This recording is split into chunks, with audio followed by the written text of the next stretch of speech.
Welcome to the Futurist Mindset Show. My name is Tessa. I'm here to introduce you to our host, Reagan Rodriguez. Reagan is a futurist who teaches stratosphere wealthy legacy families how to become impact investors.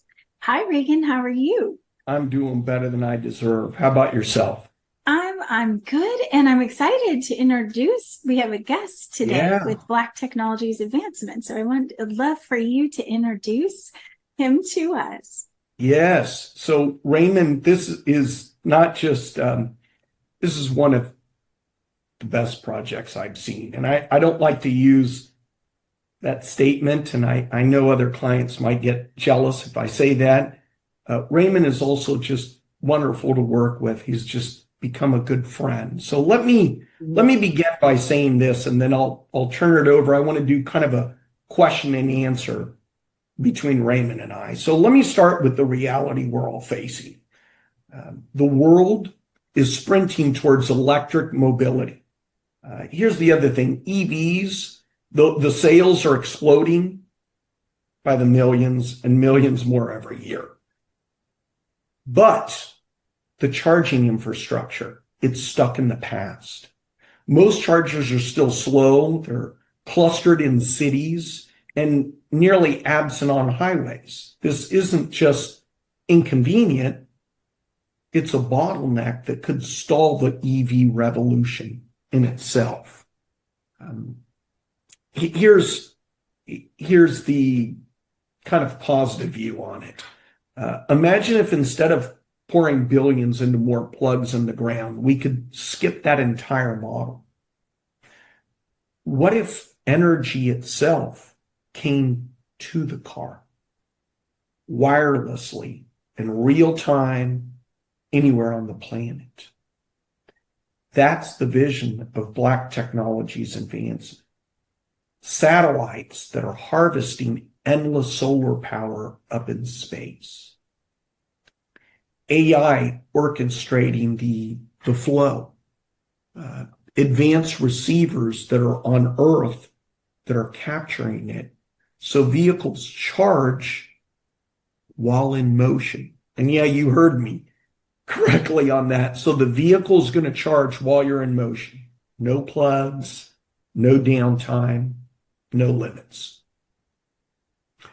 So when Raymond was sharing this with me, I thought to myself, there's got to be some negative in this, right? So of course, a leap like this doesn't come easy, right? It means weaving together. I think there's correct me if I'm wrong, Raymond, 7 frontier technologies that you've got. Yes. What I have down, I have some notes that I've got down here as well. One is carbon nanotube. Yeah. Carbon nanotube receivers, and then there is orbital systems, there's this AI routing, and then there's the real-time safety. I believe I'll let you talk on that, but for the most part, it's those kind of 4 I know that I've also remembered. MTG motor program generator. I'm sorry, what was that last one, Raymond?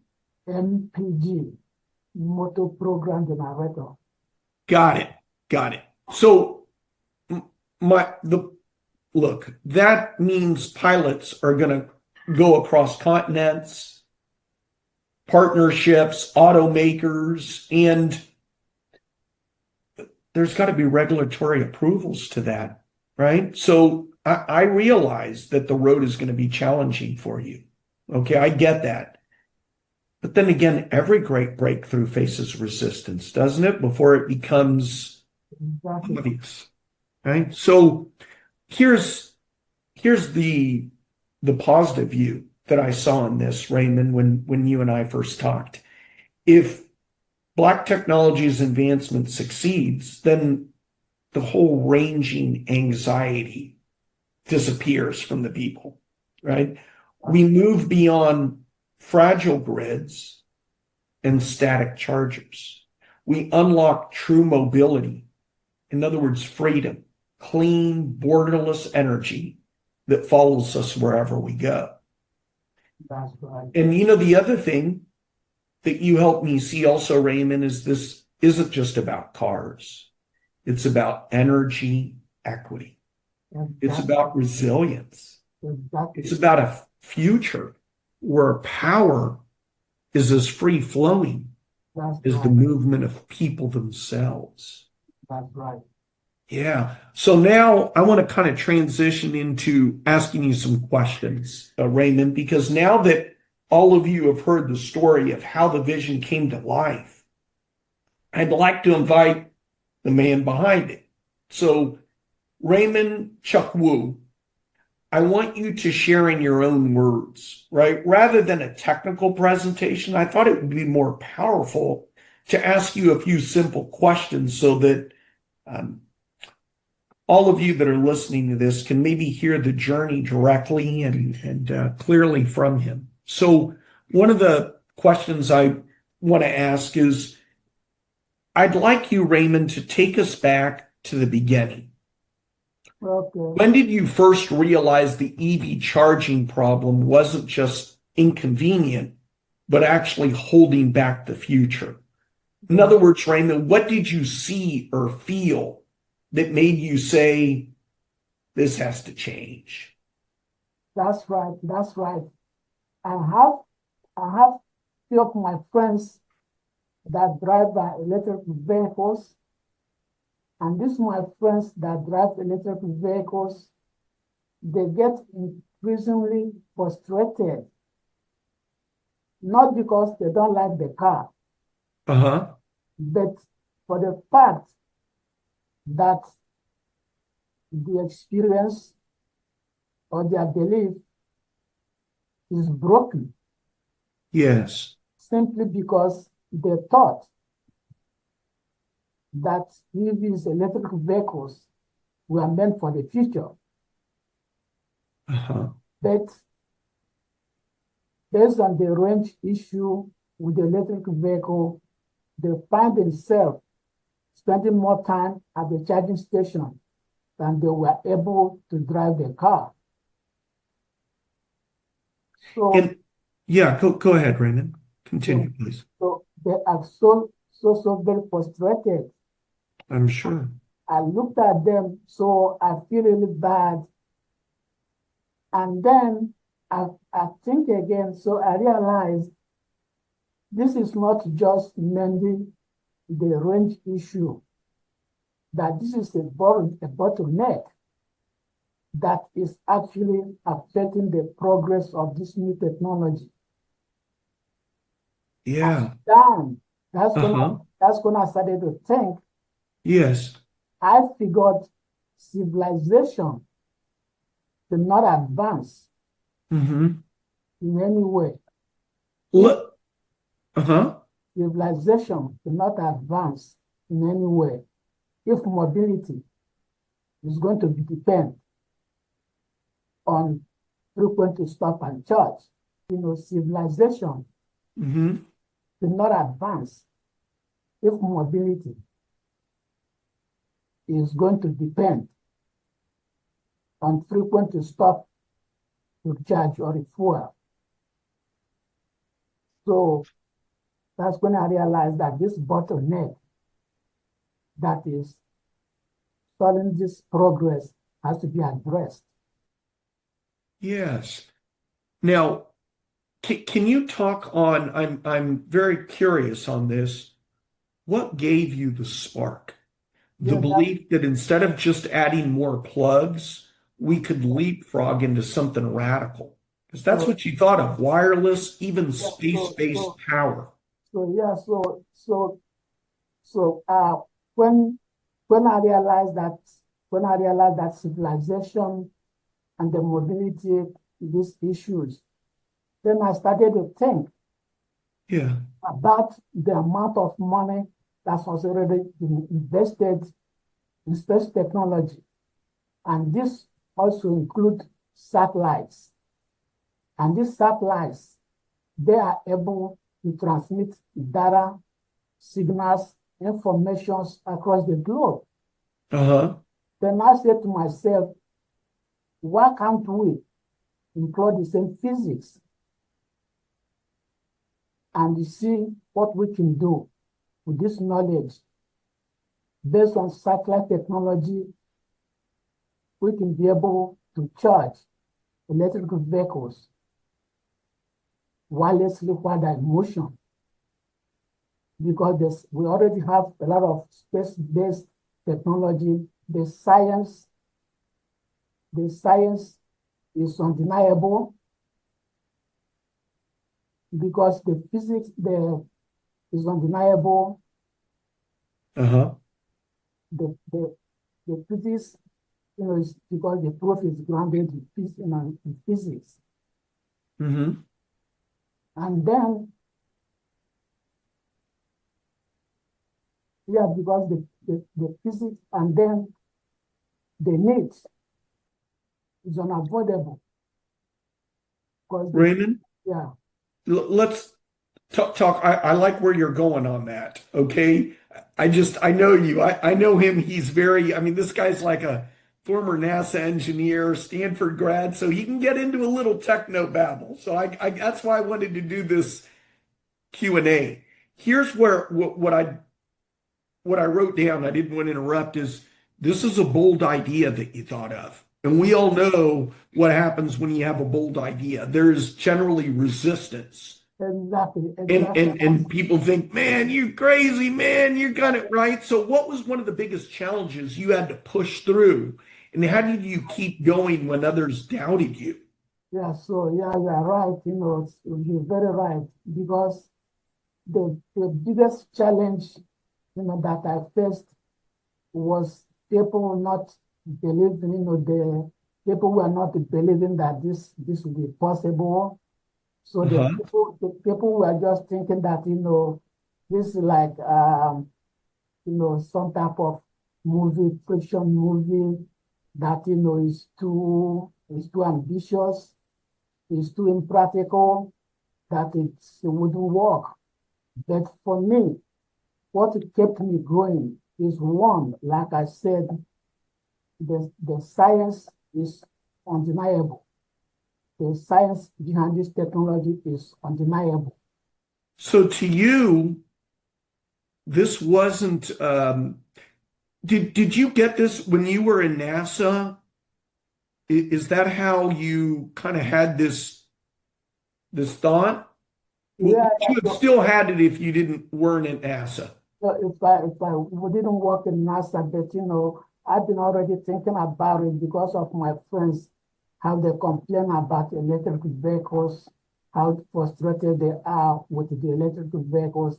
That's why I figured there's gonna be a way out, that people can be able to enjoy the electric vehicles without stopping and charging. That electric vehicles can drive from here, from California to New York, or to any place you want to go, non-stop, being charged from the air, from space. So that's when I looked at it, and I figured, based on the intelligent pillar, the intelligence, the 7 foundational aspects of intelligence we have, I took them, we did computation, run the test and the experiment in the lab, and we saw it's doable.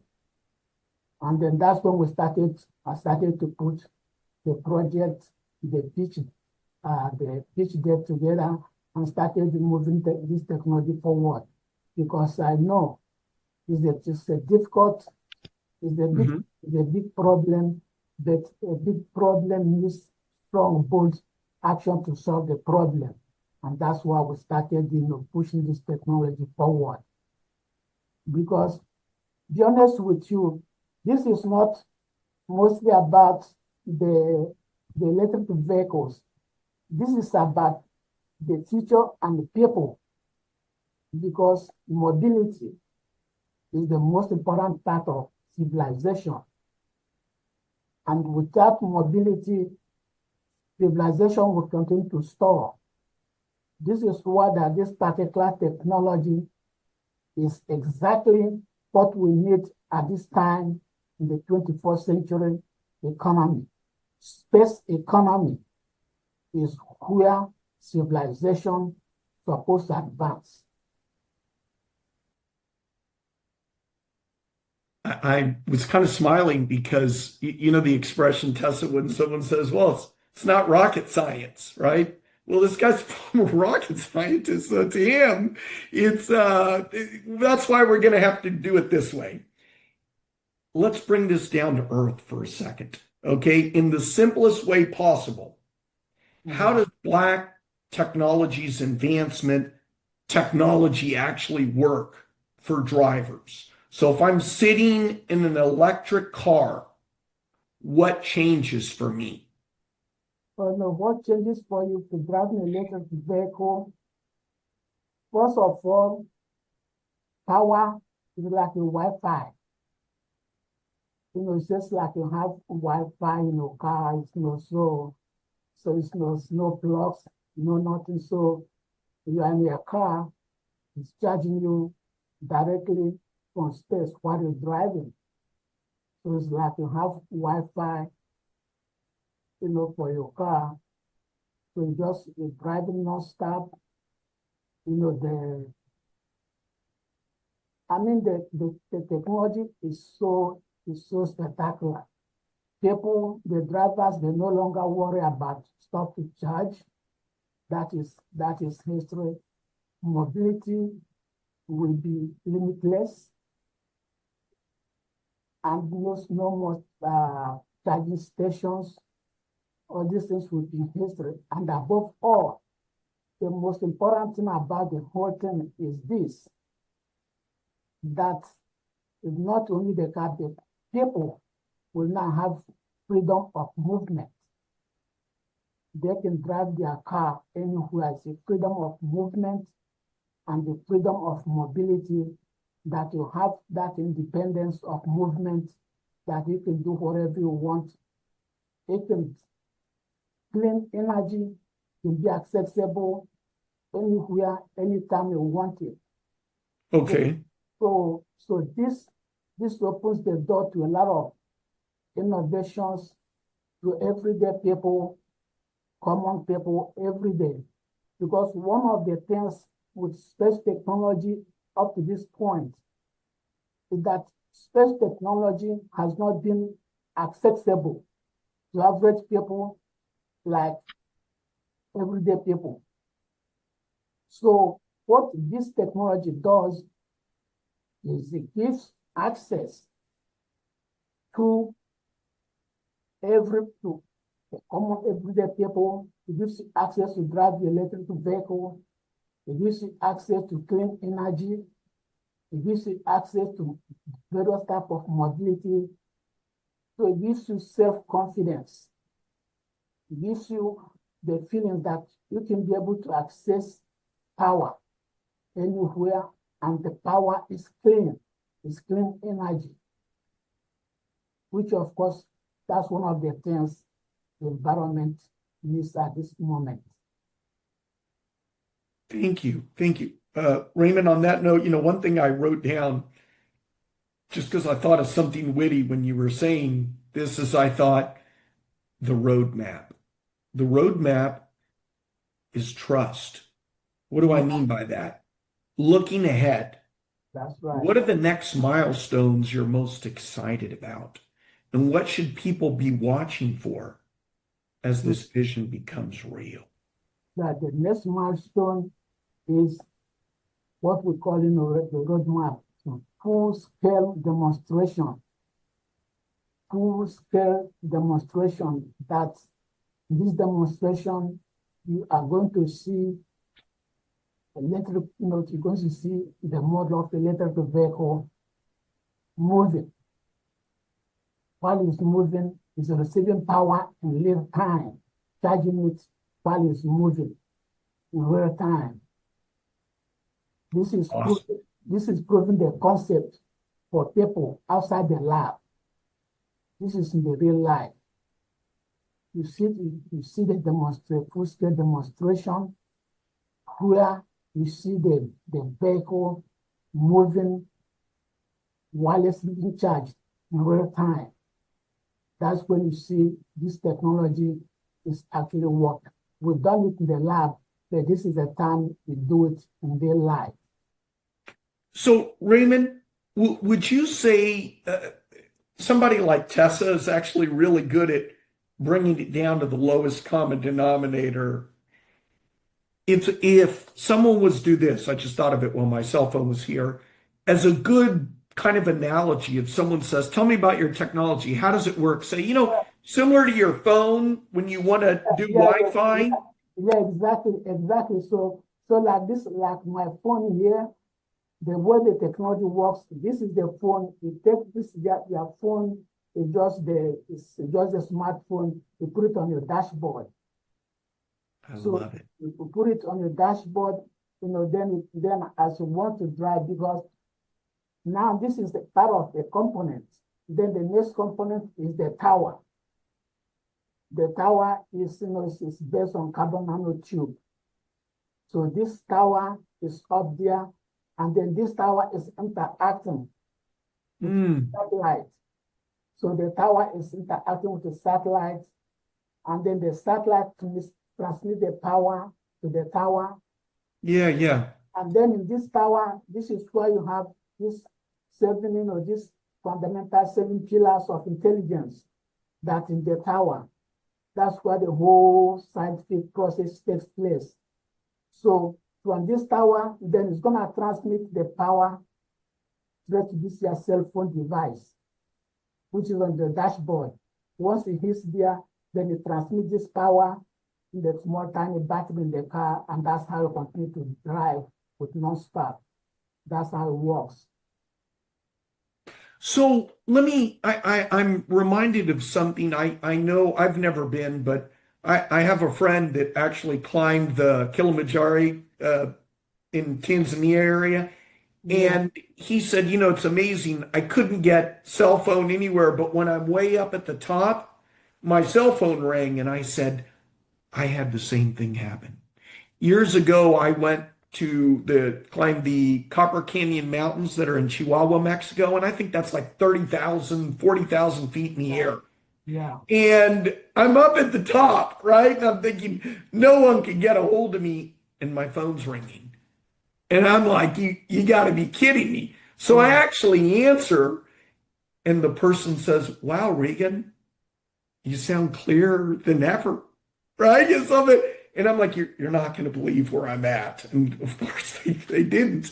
So I know I'm simplifying this maybe a little too much, but could it be that even if there's not cell phone towers and you're way in some remote area, if you're way up in the mountains, are you telling me that that could be the stuff from space, or am I off there?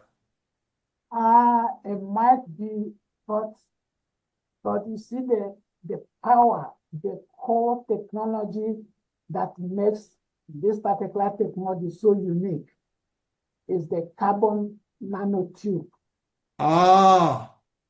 Which is one of the other technologies. I said the 7 points. Yeah. So this is the carbon nanotube. The carbon nanotube is what makes the tower so unique. So the carbon nanotube makes the technology very unique, and this carbon nanotube, the only place you can get it and which makes it very, very special is in sub-Saharan Africa. That's what I thought. Or I remember reading something about that from you. So in sub-Saharan Africa, that's where that carbon nanotube comes from carbon compounds. Okay, so let's fast forward 10 years from now. If black technology's advancement achieves its mission, and we know it will, what does life look like for that everyday person? Yeah, that everyday person, their life looks like, first, mobility will be limitless. As far as mobility goes, it will be limitless. And secondly, the people now ordinary people, whatever, when they can get into their car, they're not worried about charging it. They're not worried about the range anymore. The range, as far as electric vehicle goes, is out of question. They get into their car, they can drive. There's no more, charging stations. There's no more time waiting on this charging station and so on and so forth. So they just get into their car. Mobility is limitless. They can drive to anywhere. And secondly, and now with people, like everyday people, this gives them the opportunity to enjoy freedom of movement, because they can get into their car anytime, they can drive to any place they want, and they can drive anywhere. But, Thank you, Raymond. but above all else, this is not just about cars. This is about the world and human beings, that they have now access to the type of technology they haven't enjoyed before since the beginning of time. So this is what makes this so unique. It is. It makes people very, it gives people the advantage, the privilege they never experienced before. It gives you that, privilege. It gives you that feeling.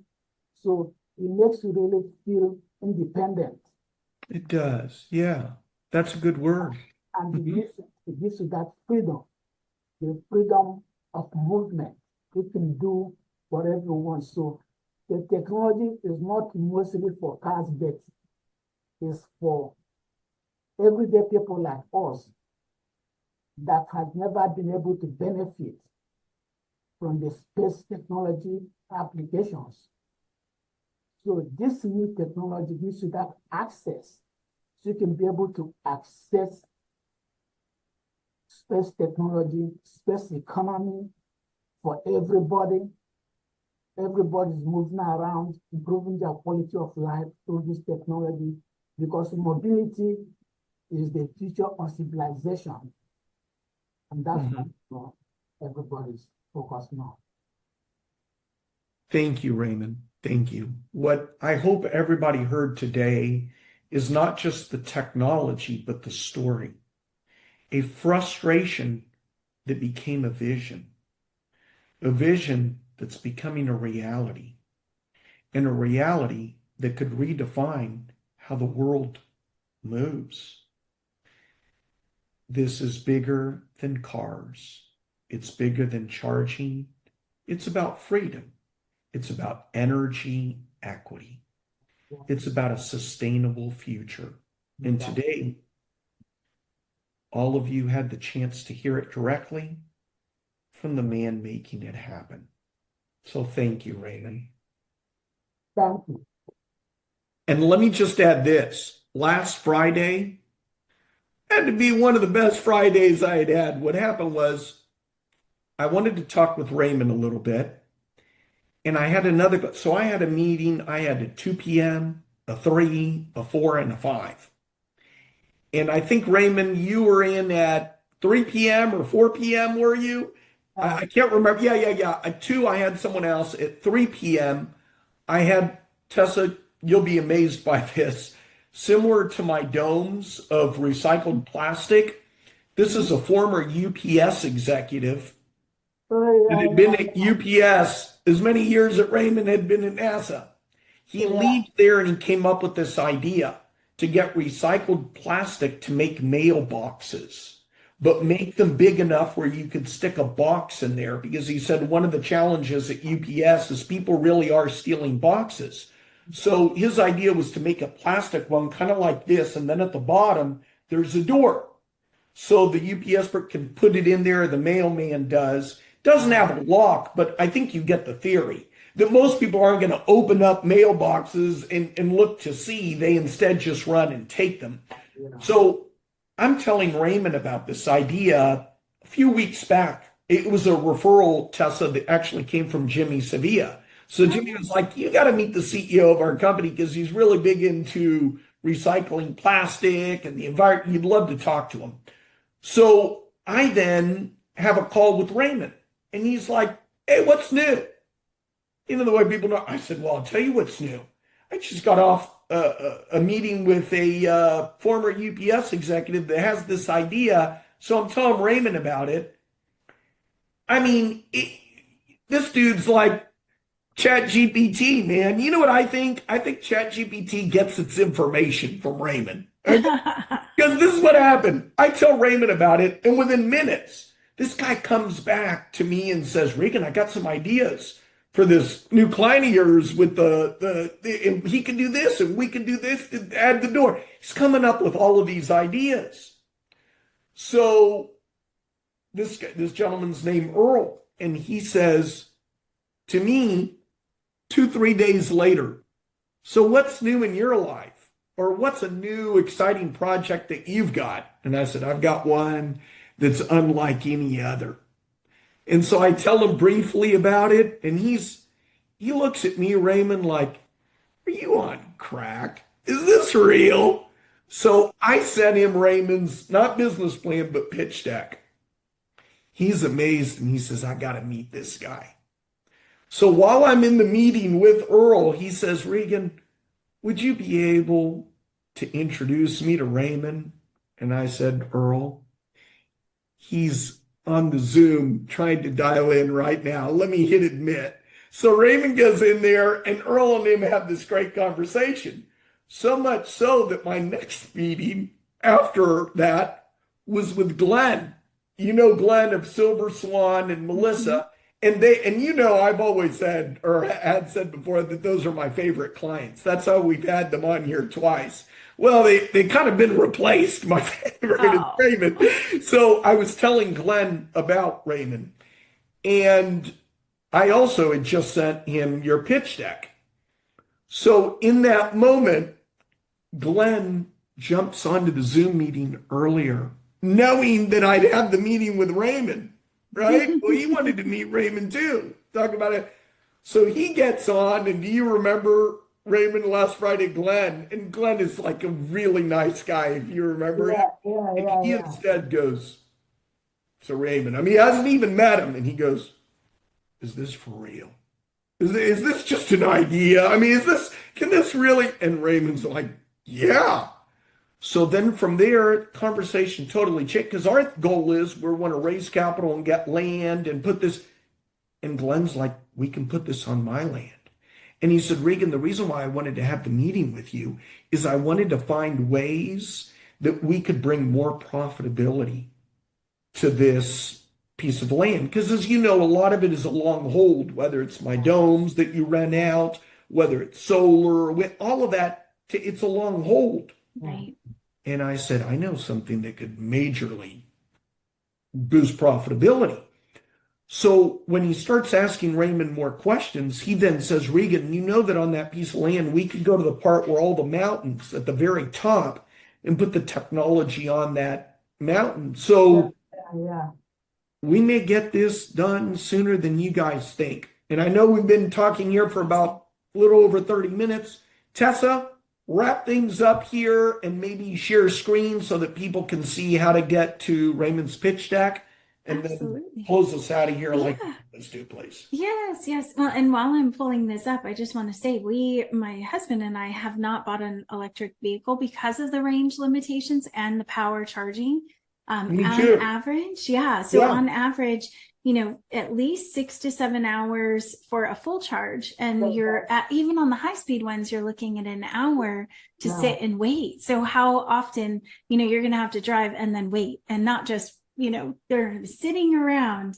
But this is amazing because not everywhere has those chargers. Sometimes they're full. This expands so much. Like you said, it opens everything up. So I'm excited that you're bringing this to us. Thank you that you got the pitch deck opened up. Just go ahead and scroll below if people want to look at it. This is how you make an intelligent decision when you're looking at businesses. You not only look at the top where she has the vision, it's okay. Then at the other parts got kind of the mission, but look right here. They talk about the challenge. I call it a challenge, not a problem, because there are no problems. There are challenges. Why is there a challenge? Why do I call it a challenge and not a problem? Because just as Tessa was showing us before she scrolled back up, there's a solution. Yes. So it's not a problem, it's a challenge. And that is the solution. And then, yes, let's not say that there isn't a competition. And I dislike it when people say, my business doesn't have competition. It's okay if it does. Do you have a plan? That's right. And he's got a plan. And although he really doesn't have competition, but nobody wants to hear that. So, and again, you're very qualified on this with your background. Correct me if I'm wrong. Your degree in engineering was as a nanotechnology engineer. Fill me in with that. Aerospace engineer. Aerospace engineer. Thank you. Aerospace engineer with expertise in aerospace medicine. That's right. And he went to a school that probably no one's ever heard of called Stanford, and he's quite the success story as well. Yeah. Family came here from Nigeria. He was born here shortly after. You can stop sharing. Yeah. Are you okay if I share this next part, Raymond? Yeah. His mom passed like at birth. Then his father passed at. How old were you when your dad passed, Raymond? I was 2 when both my mom and my dad passed away. I was 2. So he's 2 and he's an orphan. Yeah. But God blessed him with an incredible mind. So he ends up getting a scholarship. He ends up graduating, getting a job at NASA. I mean, the rest is history. Some of us are blessed with a family and others get blessed with an incredible mind. Yeah, that's true. Yeah. So thank you, Raymond, So so much for this. It's been a joy. Thank you. Thank you. Thank you. And if you want to find out more about this project, you can go to the Fifth Avenue website. It's 5thaavc.com. Click on portfolio and you can check out all of this information about Black Technologies Advancement. And if you click on the button to reach out to Reagan, if you have questions on it, that's the way to get in touch with everyone over at Black Technologies Advancement. So thank you so much for everyone that has come today. We appreciate you. And if you do want to find out more from Reagan, and that's all of the vast information that we get to share through this channel, you can click the bell to get notifications, and then you'll know when we go live. So thank you, Raymond, for being here. Thank you, Regan, for bringing awesome, very futuristic. Yeah. Oh, dude, this guy beats me. Yeah. I'm like nothing compared to. He is the futurist of all futurists. He is. You are light years ahead of most of us. So, Raymond, thank you. And we look forward to hearing how the